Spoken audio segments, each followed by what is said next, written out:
sinner is worthy of the greatest condemnation. And I said, That's spot on. We're all in here." And so she said no, she wouldn't take that step. And so I told her, "This church that we're at has a 24-hour adoration chapel. Why don't you try going there?" And she said, "Oh, I've never been in there. I don't want to go." And I said, "Well, here's the door code." It was 254. You can go there any time of the night. In the middle of the night, no one's there. You can go be by yourself with Jesus in the Eucharist. And I told her, your first encounter of Jesus in the Eucharist cannot be on Easter Day receiving him onto your tongue. It's not the healthiest way to start a relationship with someone, is to just go right in like that. And I told her, "I think you need to meet him first." And so the next week we had another meeting. We talked again, and I asked Rachel, "Hey, you give any thought about spending some time in front of the tabernacle, in front of the exposed body and blood, soul, and divinity of Jesus Christ in the Eucharist?" And she said no, she wasn't ready. And then so we talked as normal. It was a few days later on a Wednesday. She texts me and she says Wednesday, I want to say March 4th or something like that. And she wrote 5:28 a.m. And I'm like, "Why are you texting me at 5:28 in the morning?" And so I just ignored it, went back to bed. And when I saw her that Sunday, I said, "Hey, what's that about?" And she said, "Oh, that's when I decided to become Catholic." I said, "Really? What changed?" And she said, "Oh, 254." She had gone into that little chapel with the adoration chapel. And so I asked her just 3 questions. I didn't want to probe too deeply. But I said, "Was anyone else in there?" And she said, "No." She got there at 4 in the morning. No one else was there. And then I said, "Oh, was the tabernacle open? The tabernacle with the monstrance?" And she said, "Well, what's the tabernacle?" I said, "Oh, that little box in the front." And she said, "Oh, no, it was closed." And so I asked her, "Did you open it?" And she said, "Yes." And I left it at that. And from that point on, she's gone to mass every single day. I can't think if she has any days where she doesn't stop by and say hello to him. And for her, she wrote him a poem that she actually gave me, because for, I think, the first time, Jesus was this very real person to her. The fact of the matter is, you're a real person. He's a real person. And what does that mean? It means that what we need more than anything is a relationship with Jesus Christ. He's a real person. I'm a real person. That means we need a relationship. And that's really the name of the game. And just like any relationship, it demands faith. So many people think faith is this idea where, oh, I don't use my reason. I just believe in stuff that there's no evidence for. And that couldn't be further from the truth. You need faith in your relationship with your parents. You need it with the relationship that you'll have with your future spouse. You need a relationship with every person you meet.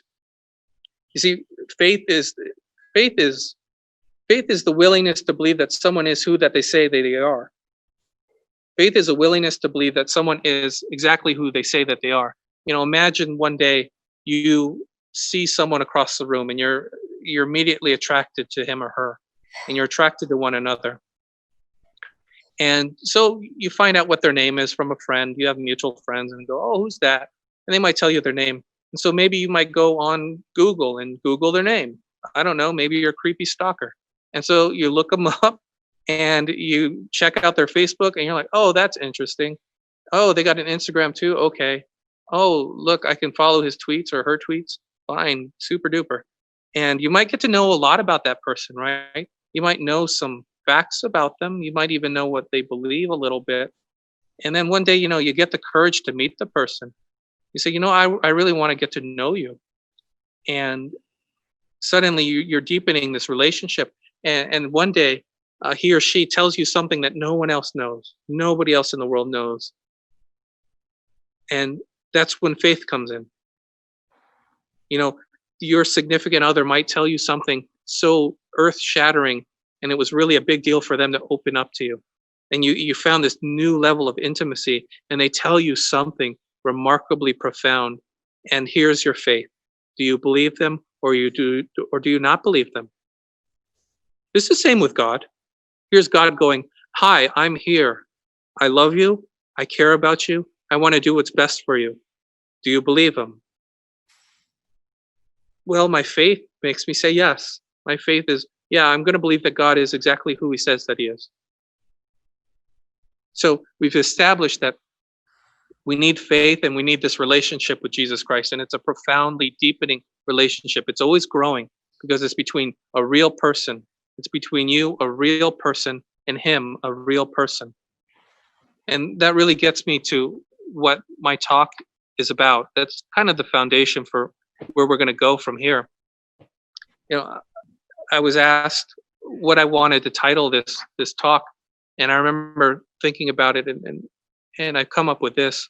The name of this talk is "The Radically Human Through Jesus Christ," and we're going to make sense of this.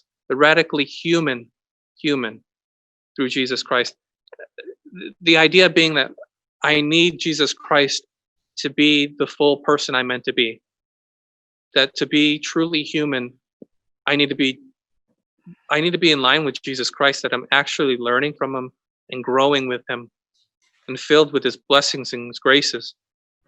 You know, there's this theological idea. I think when we read the scriptures, we tend to look at Jesus doing all these miracles and we go, oh, that's why people are so attracted to him, and why they keep following him around, as if what was so attractive about Jesus was his divinity. And you could say that because we know Jesus is fully human and fully divine, right?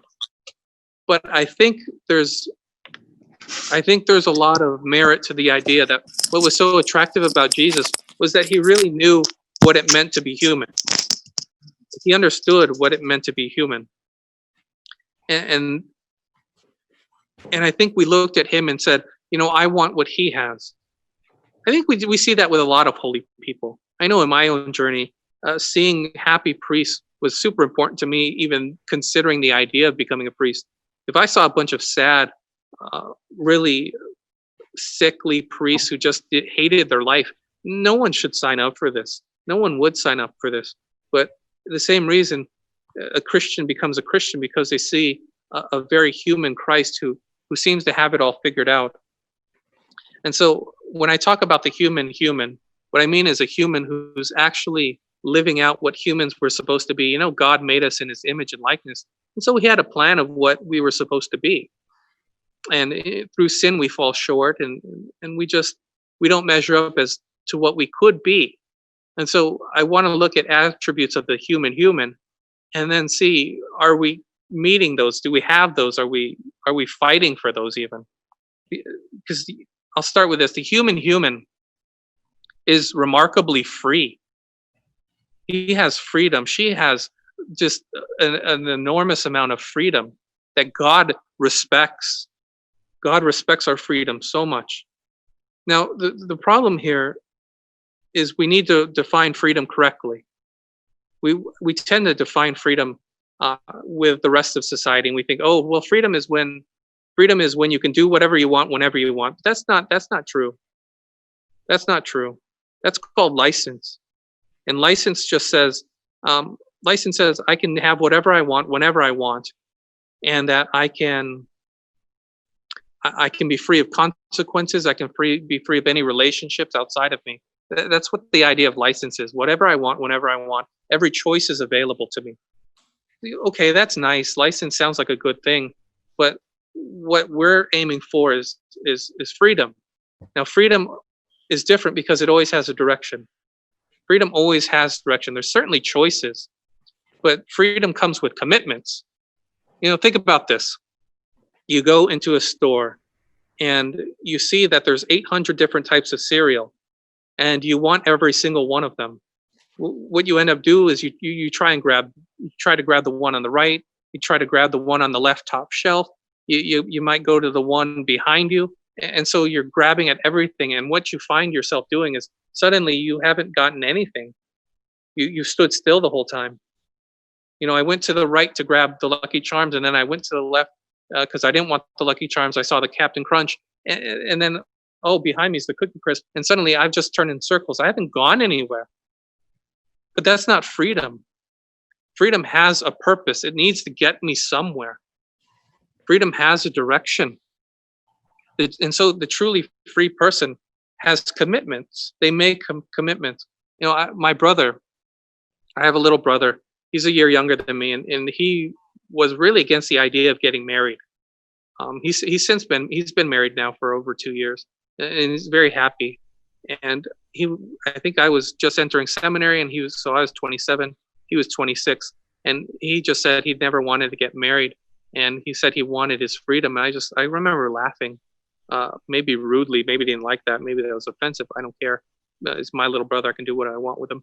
But but the idea was like, no, if you never go anywhere, you're actually stuck.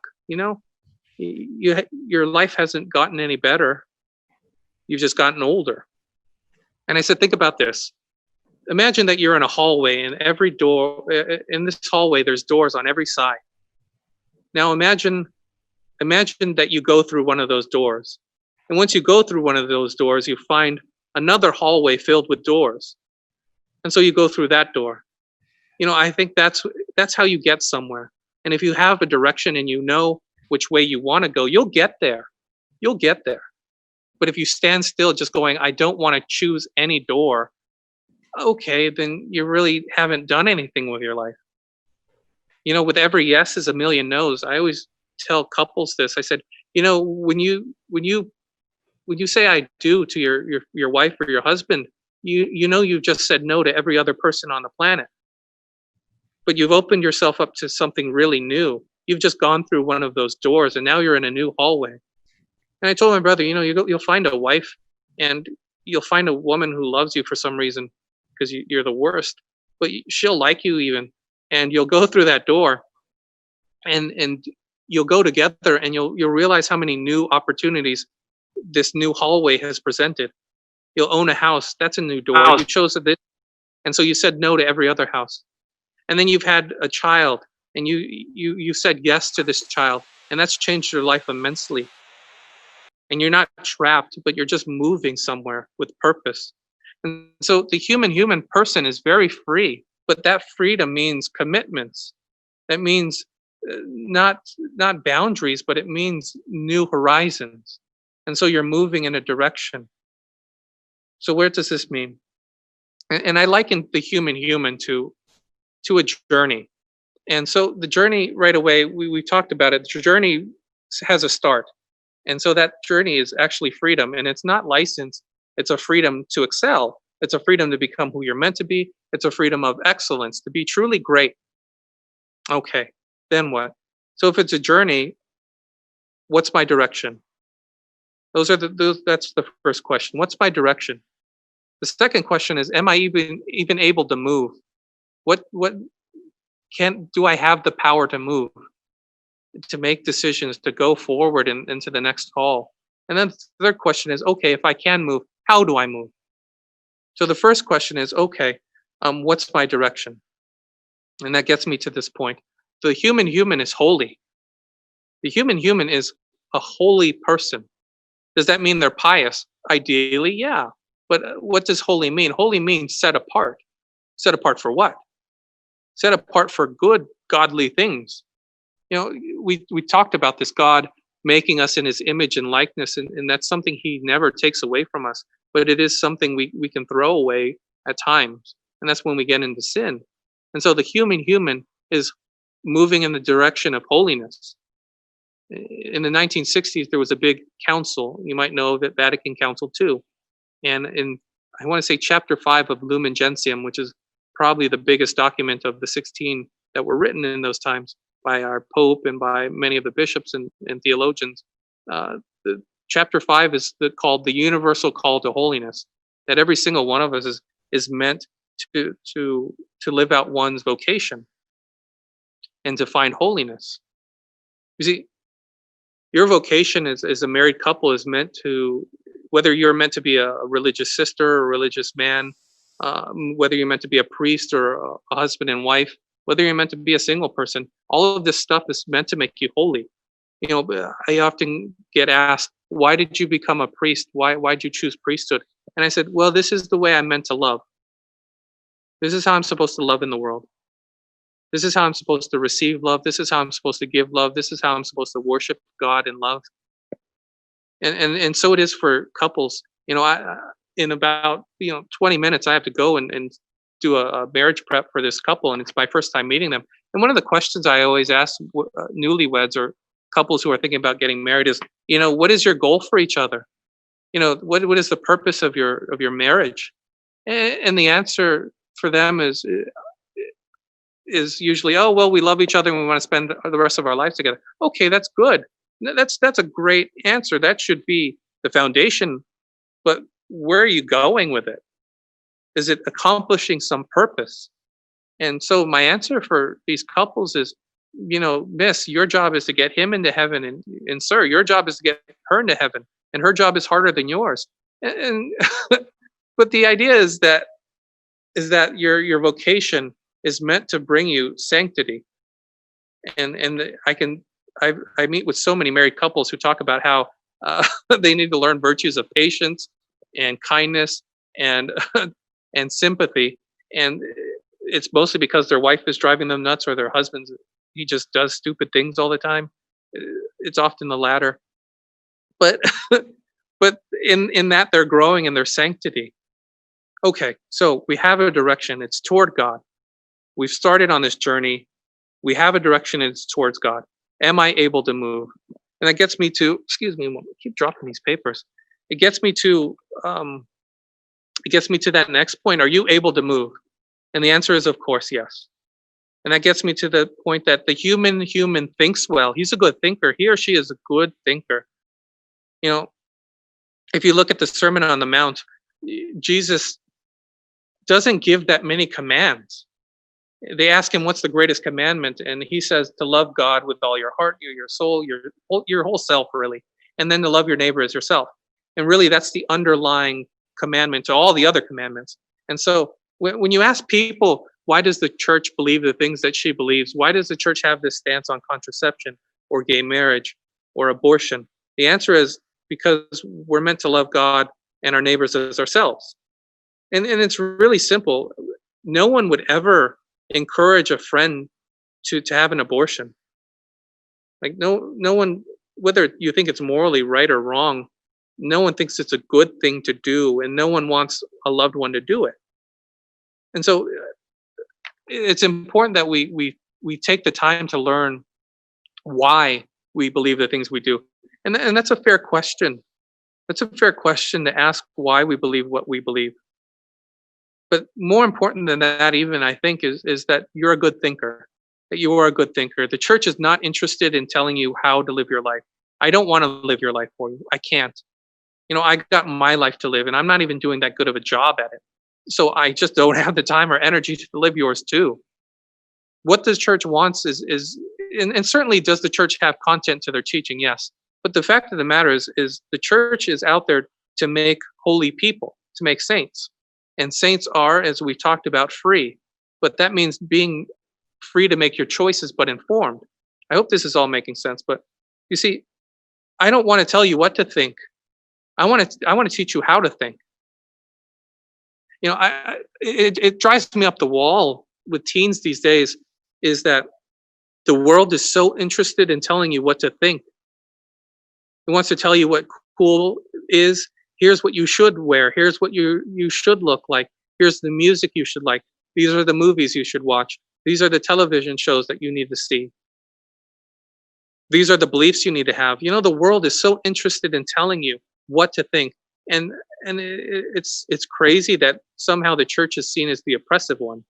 I don't care. I don't want to tell you what to think. I got in trouble recently for this. But I was telling, I went to a young adult retreat, and I met this young woman there, and she herself was she was exploring Catholicism. She herself was a lesbian. She was in her early 20s, and she was attracted to women. And she had gone on this retreat, and she was having a blast, and she was making all these friends. And she came to me crying, Father, I want to be part of this group. And I said, good, well, we want to have you here. People like you. I like you. uh, what's the problem? And she said, well, Father, I'm gay and I believe in gay marriage. And I said, you can be Catholic and believe in gay marriage. I mean, does the church have a stance? Absolutely. The church is for traditional marriage, and you should know why. Do I believe in traditional marriage? I sure do. Would I ever perform a same sex marriage? No, I wouldn't. I don't recognize them personally. But for her, she was like, well, I made all these friends and I want to be part of this group, but I can't because I believe in something different here. And I said, that's not the marker of Catholicism. Here, what do I need to believe? She asked me, what do I need to believe if I'm going to be Catholic? I said, I believe in one God, the Father Almighty, maker of heaven and earth. Read the creed. And so it was, when I see these Catholics who just march and go, abortion bad, abortion bad. Yes, correct. Abortion is bad. Yes, contraception is not a good thing. But here's the question: do you know why? Well, no. Then you're actually not helping the cause as much as you could be. And so I want you to be a good thinker. I don't want to tell you what to think. Do I wish you believed all the things that the Catholic Church sees? Yes. Oh yeah.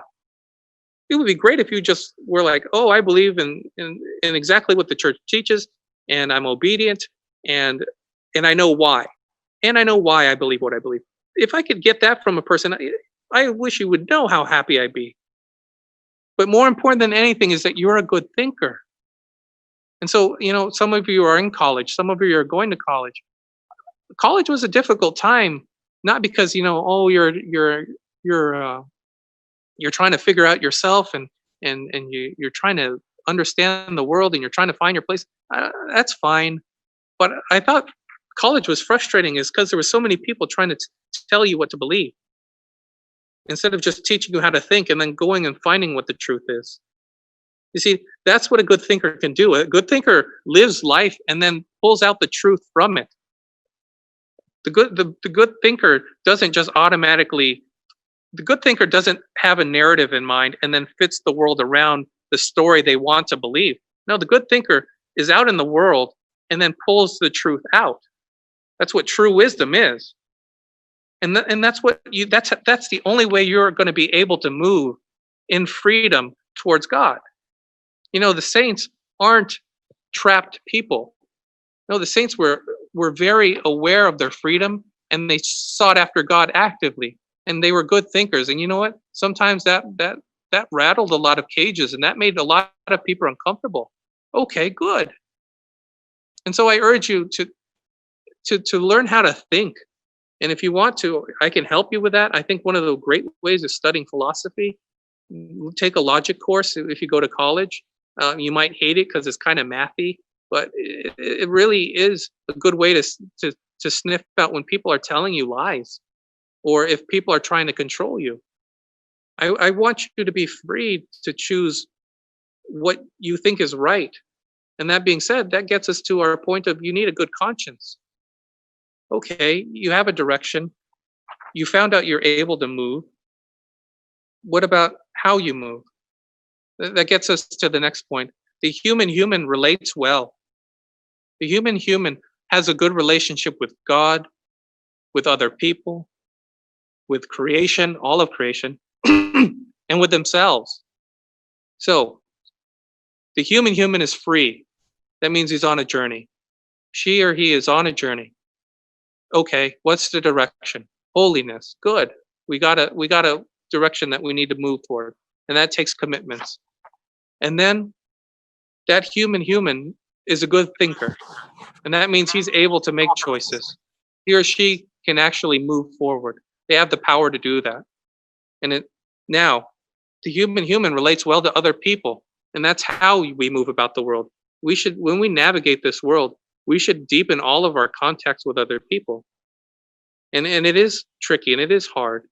It takes more virtue, more time, more energy to be nice, to be thoughtful, to be loving, to be patient, to be courageous. It takes a lot more to do this, but it's important. It is important. And I can't think of a single couple that works when one of the couples is a bully. That's not a good relationship. Where one person is angry and dominates over the other. those relationships don't work. No one wants to be a part of that relationship, because you know what? Neither of those people is really free. And so the human relates well to other people. You know, when you took CCD, when you took your first catechism classes with some old woman in a building somewhere, maybe she taught you this, but there are four types of prayers. In essence, there are four different types of prayers, and maybe you heard that one. Acts, ACTS. Have you heard of that? Adoration, contrition, thanksgiving, supplication. And you heard of these four. You heard of these four types of prayers. I really think we can break it down to make it much more simpler. That's not a word. Much more simple.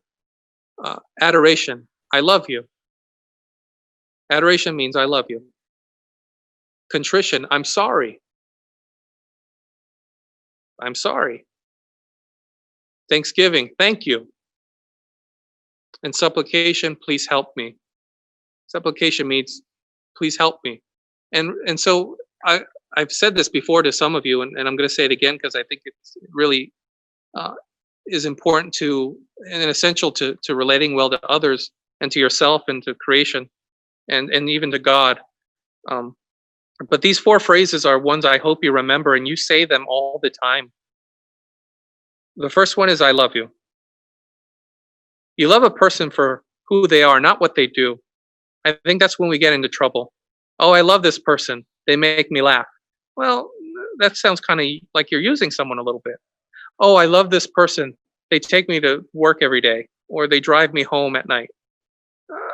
Okay, that you should thank that person, but love the person simply because they are a person. I love all of you as my brothers and sisters in Christ. As I'm a beloved son of the Father, so are you. As you are a part of this community, and I'm not me without you, I love you. And so love is not for what people can do for you or what they do for you. Love is for who they are. So that's the first thing. And so it's important to say, I love you. What's the proper response to that? The one proper response to I love you is, I love you too. And again, love isn't this funny feeling. It isn't some abstract idea up in the sky. It's not even that fuzzy feeling in your tummy when you see someone that you really care about. Although I hope you have that. I hope you find a person that you love, and there is that queasiness that you actually like for some reason. You feel weird, but like a good weird. I hope you have that, and I hope that other person has that for you. But love is to choose the good of the other as the other. I don't know if you remember, it was, what was it, probably 2009 or something. It was like when Michael Jackson died. You remember how many people were like, oh, we love you, Michael. And I was thinking, if there was one person who loved them, they would have taken the drug out of his hands. And he wouldn't have liked them, and he would have been angry, and he would have probably been mean or tried to shut them out of his life. But a loving person doesn't let a loved one hurt themselves. Say you have a cousin who's addicted to drugs. The loving thing isn't to give him money for more drugs. The loving thing isn't to buy the drugs for him or to explain it away to others and say, yeah, no, it's fine. What he's doing and hurting himself, that's fine. That's not loving. No, loving is often much harder. It's to do the best for the other as the other. And that often, it gets you in trouble.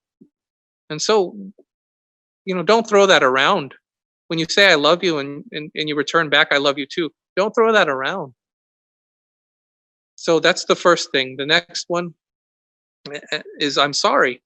I'm sorry is this thing. When I worked with teens, that was the one that drove me up the wall all the time, is teenagers seem to use this thing so passé. I tell them, quit goofing off. I'm sorry. And then 2 seconds later, they're doing it again. Were you really sorry? Or you just use that to get me off your back? But my frustration with him wasn't that they said I'm sorry, was how flippant they used it, because it's so powerful. I'm sorry is so powerful. When I say I'm sorry, what I'm saying to another person is, this relationship that we have, you and me, this is important to me, and I'm sorry what I've done. I wish I didn't do it, but what I've done hurt this relationship. And it's valuable to you. This relationship, this us is valuable to me. And I need you to know that. And so when I say I'm sorry, I'm going to do my best. I'm never going to do that again. I don't want to do it again. I love you too much to hurt you again. And I wish I hadn't ever done it. So to say I'm sorry, boy, you that's something really profoundly strong, isn't it? So I think even stronger still is the response. So when someone says I'm sorry, the proper response is I forgive you. I forgive you. And I think even somehow that's even more powerful. I forgive you says I'm glad you see what we have between us is hurt, and I'm so happy that you valued it too. I'm not going to forget what you did because I can't. We can't forget when people hurt us. We just can't. And sometimes it never stops hurting.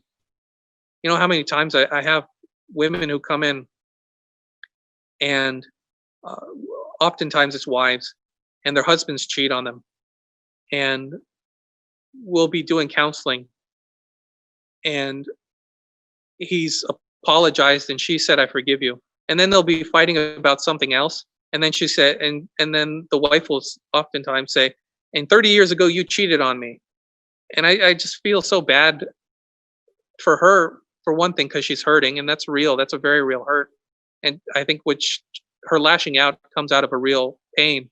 But I always feel bad for him because it's like he was never forgiven. Forgiveness says, this issue that's hurt us, I'm not going to let it stand in between us anymore. It's a dead issue for me, and I'm not going to hold it against you. And so when Peter asks in the Bible, Peter asks Jesus, "How many times am I supposed to forgive? Is it 7 or 70?" And Jesus says, "No, it's 7 times 70." Yes, we're supposed to forgive a person every time they come to us and say, "I'm sorry." Yes. And it could be the same person hurting you again and again. And we're supposed to do our best to forgive that person each time. But I think in another way, someone offends you, they apologize, you say, "I'm sorry."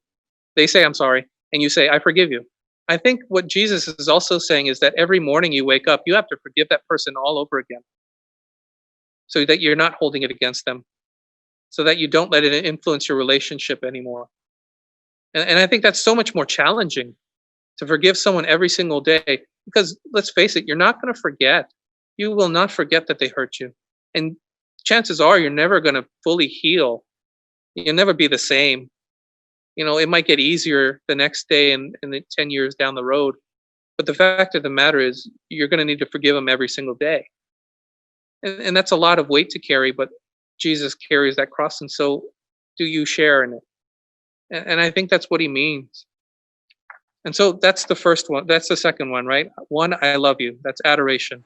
2, I'm sorry. That's contrition. And the proper response to that is I forgive you. The third one is I like to change the order a little bit, but the number 3 is supplication, and that's please help me. You know, I think that's one that we are as a culture we're struggling with a lot now is to ask people for help. It's not a weakness to ask for help; it's a weakness to fail because you wouldn't ask for help, and that's kind of counterintuitive. We have this weird independent streak, and that's exactly what God doesn't want you to have.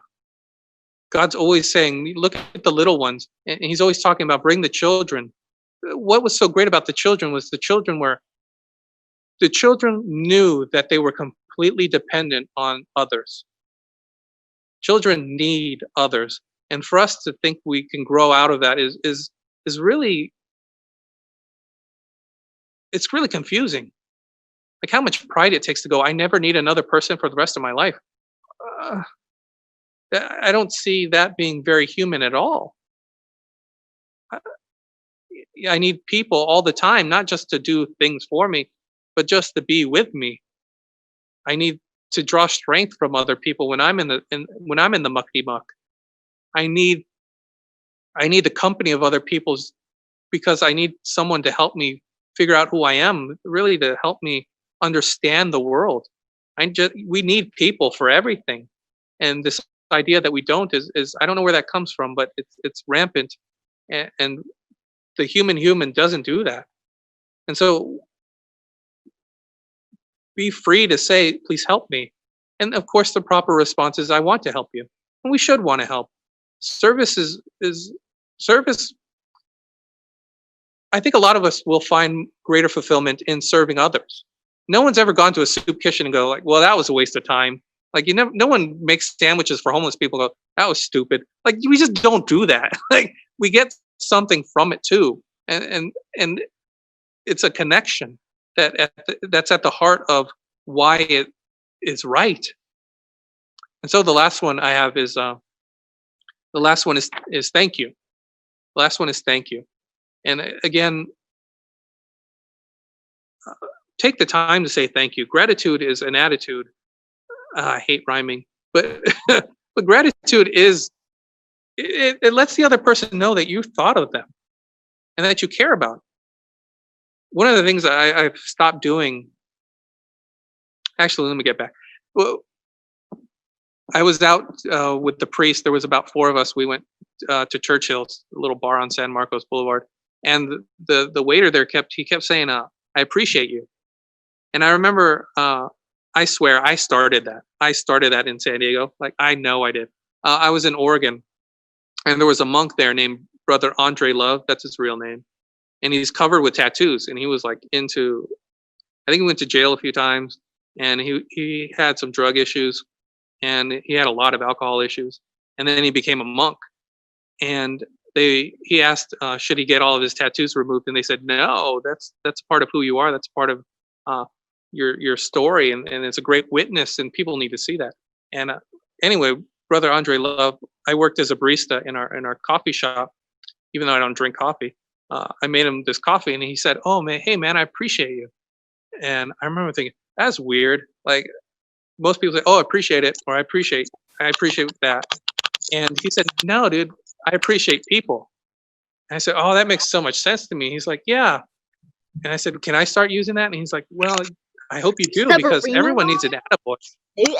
Oh, everyone needs an attaboy, right? Every once in a while.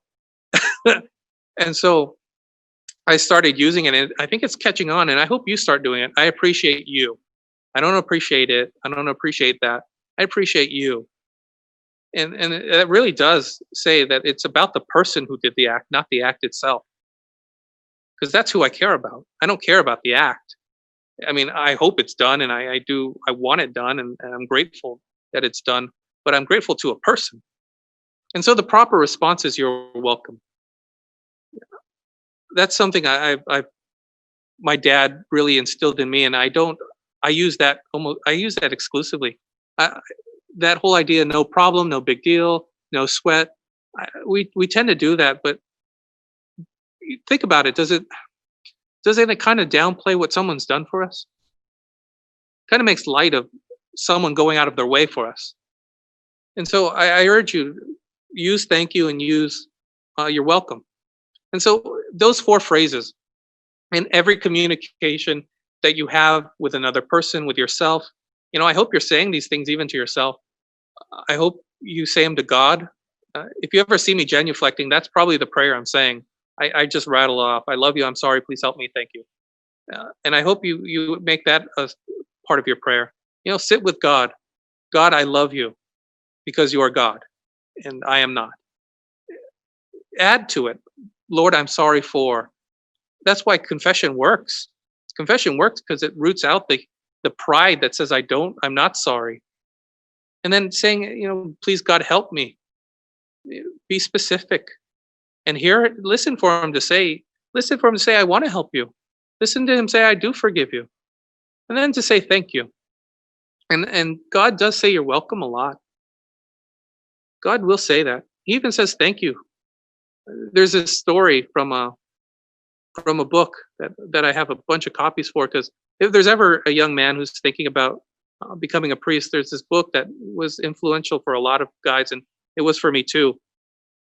It's called To Save 1,000 Souls, and in it, there's this priest, and And one night, he's home. He's had a long day, and he goes to bed, and he gets a call in the middle of the night, and it's from this family, and they need him right away. See, this family, they were celebrating the a little boy's birthday. He just turned 10. They went bowling, and so the family's bowling at night, and it's the birthday boy's turn. He gets up there, he rolls his ball, and when he turns around, he sees his family, and his family's just looking back at him. But all of a sudden, his eyes just shoot open.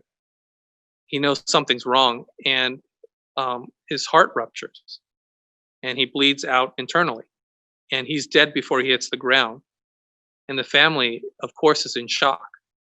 And so they call the priest to come say prayers and to be with them and to help them make sense. And so they go. The priest goes because this family is his family, and this family is one of his flock. And so he goes, and the people are there, and they're crying, and he cries with them, and they're asking why, and he doesn't say anything because there is nothing you can say in those times. They happen. I've had them. You don't try and explain it away. And even if you have smart things to say, it's not the time or place. And so this priest is with this family for hours, and it does take hours. You do this sometimes it's 2, 3, 4 hours easy, and you're just with this family, sitting with them, crying with them. And so he goes home, and he's just tired, and so he goes to pray in front of the tabernacle before he goes back to bed for his short while before he needs to get up again. He goes in front of the tabernacle, and he's praying, and he's just asking God for help, and God says to him, "Thank you." And the priest, he hears this "thank you," and right away he said, "No, Father in heaven, you're the great one. You do all these things. Thank you for this. Thank you for this blessing." And God says, "Stop. Just stop. Let me thank you." And I think we need to hear that. I think we need to hear it from each other, and I think we do need to hear it from God too. And so work into all of your communication, whether it's said verbally, whether it's explicit, whether it's just how you act and carry yourself. I love you. I'm sorry. Please help me. And thank you. And that kind of gets us to the next point. The human is going to show the world God. I talked about this journey that we're all walking towards holiness, and that because we can choose, we have that power as good thinkers, we can choose the right, and that we could communicate well to others these important things like I love you, I'm sorry, please help me, and thank you. Okay, I'm on this journey, but so are so many others. There's going to be people in front of you, and there's going to be people behind you. Some of them have even finished that journey. We call them saints, and they're rooting for you too. It's funny when it comes to living a holy life, everyone's rooting for you. No one wants you to fail in holiness. No one. I mean, there might be some demons out there who harass you, yeah, but everyone wants you to win. Your angels, all the saints, God in heaven, your family, your friends, those faithful around you in the community, all over. Everyone wants you to do this, and because you're made in His image and likeness, the more you become holy, the more you are free and you choose to be excellent, the more people are going to notice you, and they're going to see God. That's what the world's looking for. I think the world is so hungry to see a Christian really live out their Christianity. Mahatma Gandhi, he himself was Hindu. He was Hindi, and he read the Gospels all the time. He loved Jesus. He loved Jesus. And when he was asked, "Have you ever thought about becoming Christian yourself?" and he said, "I would love to be Christian if I met one myself." Like he had never seen a Christian, but he really wanted to. And what always kind of made me sad was how he died. I think I want to say 1947, and Teresa Calcutta arrived in the 65, 67, something like that. And he had just missed meeting Mother Teresa. How just blown away would he have been to just see someone living out the Gospels. And I think it's the same thing for all the people in your life. I think if your classmates, your friends, even your parents, maybe your kids, if they just saw you really Christ-like and in this deep abiding relationship with Jesus Christ, I think they would say, I want that too. And so that's kind of where I want to kind of end everything is is is talking about what God is, so that you know what you're called to be too. If you're made in his image and likeness and you're perfect and becoming more perfect, and I don't have time to make sense of that, but God is all things that are beautiful, good, true, and unifying. And that's what you can do. It- you're beautiful because beauty is what attracts us to other things. It doesn't have to be something as superficial as physical beauty, although that's something that's true, that's real, that's out there. But also there's, I mean, how many of us are attracted to the saints? You know, Mother Teresa was not a beautiful woman by cosmetic standards. John Paul II, he was a handsome younger guy, but once he got old, he he wasn't that great of a good looking guy, but everyone wanted to be around him, and there was something beautiful about him. And it was something, and I that goes back to just how he lived out his humanity. He was so human, and in the sense of what God wants the human to be. And then uh, God is good. He's all things good. And again, goodness is uh, about lovingness, about choosing the good for the other, and having that, making that available for others. And so that's what we're called to be too. I want to say also truth. One of the things that drives me up the wall again is in this culture we all seem to be talking about how we have our own truth, and I have an issue with that personally, but that's getting off the topic. And the last thing is God always gathers people together. Again, this goes back to everyone wanted to be around Mother Teresa, and she made herself so available. You don't have to go very far to meet people who've met her and who wanted to work alongside her, uh, even if it's outside of their comfort zone. We have Mother Teresa's group is called the Missionary Sisters of Charity, and we have a group in National City. And I go and offer mass for them on Mondays every once in a while when I can get away. And uh, the head the head sister there is Mother Agnes, Mother Mary Agnes, and she was a poor young girl in India, and she met Mother Teresa, and she herself was raised Buddhist, I think, and she saw this Mother Teresa going into the gutters, picking people out of the sewer, and then washing them, and then putting them in a bed that they could die comfortably, because I mean, some people were just dying. And even though this young girl couldn't stand the sight of people suffering, she always would cry. She broke down and crying every time she saw Mother Teresa doing this stuff. But now she wanted to just be around her because she knew she was gathering people around her with what was beautiful and good and true. And I guess that's where I want to end my talk today. And I hope it's been fruitful for all of you. And I be assured that I'm praying for you during this time. Uh, and that I care about you all very much, and I love you, and I'm grateful for you, and I appreciate all of you. And so, if there are any questions, I'm available for a short time, like 2 minutes. I got a wedding prep at like, oh my gosh, 5 minutes. Okay. Uh, well, maybe I don't have any time to answer any questions, but if there are any, find me, reach out. Uh, uh, Mrs. Galutera has my email note, so if you get any questions to her, I would love to be able to respond to those. And who's in charge of this thing? I want to turn it over back to him or her. Thank you so much, Father Michael. We really do appreciate you and everything you do for our community. So hopefully we can have you back on sometime in the near future. I think we'd all love that. Like that. Cool. But thank you so much. Well, that was a lot, I know.